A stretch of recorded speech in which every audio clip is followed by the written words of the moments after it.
I need to talk to you about something absolutely critical if you're receiving SSI benefits right now. We're looking at a 31.2% gap between what beneficiaries receive and the federal poverty line. That's not a typo. Roughly 7.5 million Americans receiving supplemental security income are living significantly below the poverty line, and I'm going to break down exactly what this means for you and your monthly payment.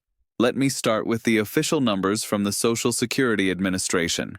For 2025, the maximum SSI benefit for an individual was $967 per month.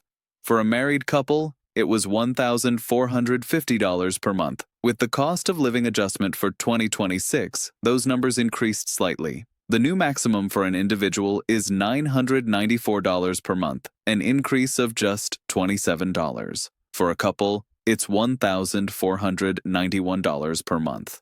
Now here's where it gets shocking. The federal poverty line for 2025 is $15,650 annually for an individual. When you divide that by 12 months, that comes out to $1,304 per month. Let me say that again so you can really understand what this means. The poverty line is $1,304 per month. Your maximum SSI benefit in 2026 is $994 per month.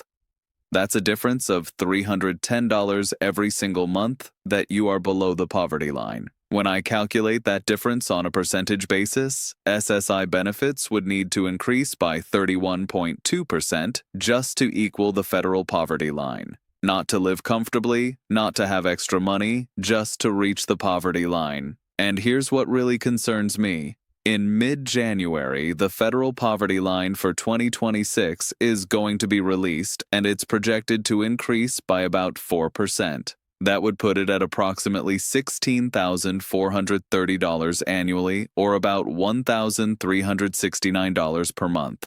But your SSI benefit is already locked in at $994 for the entire year of 2026. That means the gap is going to get even wider, probably reaching 34% or 35% by the time those new poverty line numbers come out. This didn't happen overnight. This program was created 53 years ago in the early 1970s as an anti-poverty program. It was literally designed to help people aged 65 and over with limited income and resources, or people under 65 with disabilities, so they wouldn't have to rely on friends and family just to survive.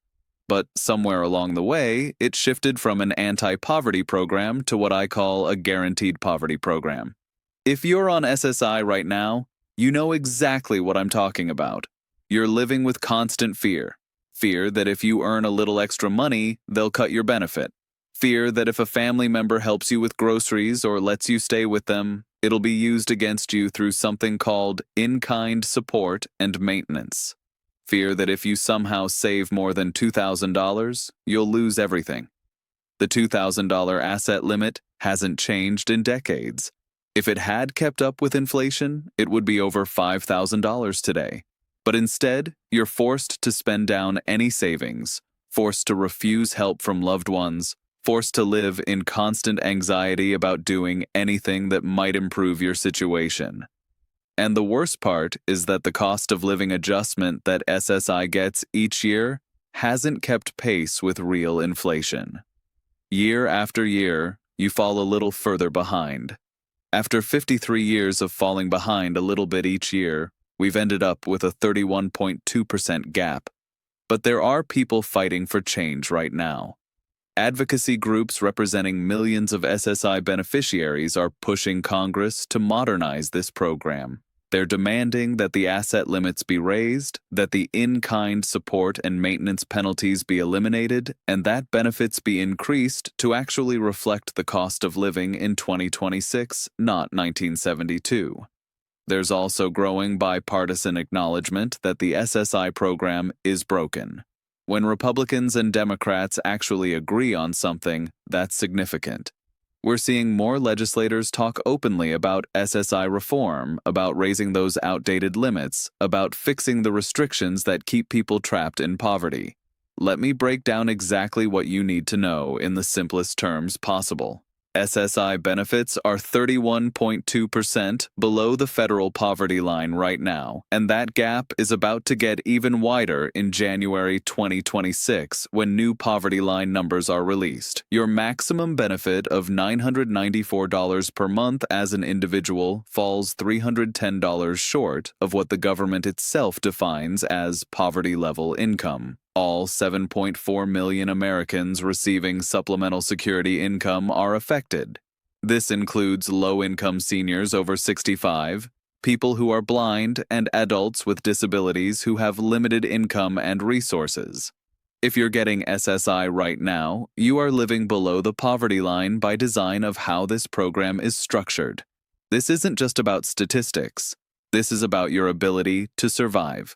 When your benefit doesn't cover basic necessities like rent, food, utilities, medications, and transportation, you're forced to make impossible choices every single day. And when the program penalizes you for trying to improve your situation, it traps you in a cycle of poverty that was never supposed to happen. Let me give you the complete picture with all the numbers laid out clearly. The maximum federal SSI payment for an individual in 2025 was $967 per month, which equals $11,604 annually.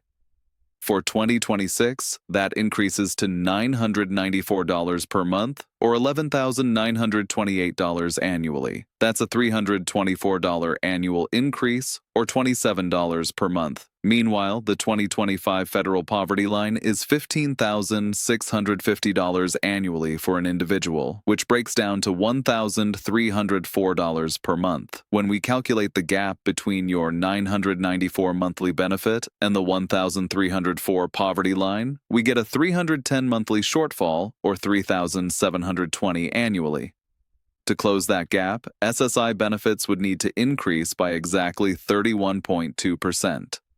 That would bring the monthly payment from $994 to approximately $1,304, finally putting beneficiaries at the poverty line instead of far below it. And remember, when the 2026 federal poverty line is released in January with an expected 4% increase, that $1,304 will jump to around $1,369 per month.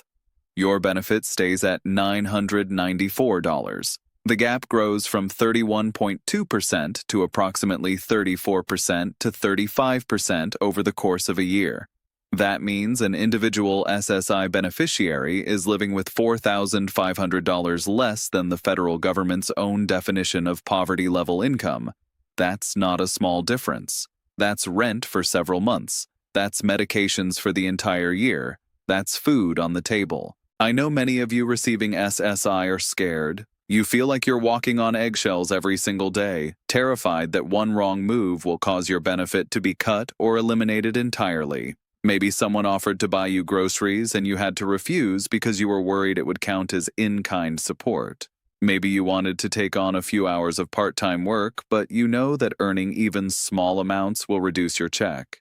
Maybe a family member offered to let you stay with them rent-free, but you can't accept because it would be used against you. You shouldn't have to live this way. You shouldn't have to choose between accepting help from loved ones and keeping your benefit. You shouldn't be forced to stay poor just to qualify for assistance that doesn't even lift you out of poverty. And this isn't your fault. This isn't because you did something wrong or because you're not managing your money well enough. This is a systemic problem with a 53-year-old program that hasn't kept up with the times. The rules are outdated, the benefit amounts are insufficient, and the restrictions are inhumane. Here's what I want you to take away from this. You are not alone. Your struggle is real and valid, and there are people fighting for change. The more we talk about these numbers, the more we share this information, the harder it becomes for lawmakers to ignore the problem. First, understand these numbers so you can speak intelligently about your situation. Knowledge is power. Second, connect with advocacy groups fighting for SSI reform. Your voice matters, and collective action creates change. Third, take care of yourself and make the best decisions you can within this broken system while we work to fix it. You matter. Your security matters. Your dignity matters. and we need to keep bringing attention to this broken system until something changes.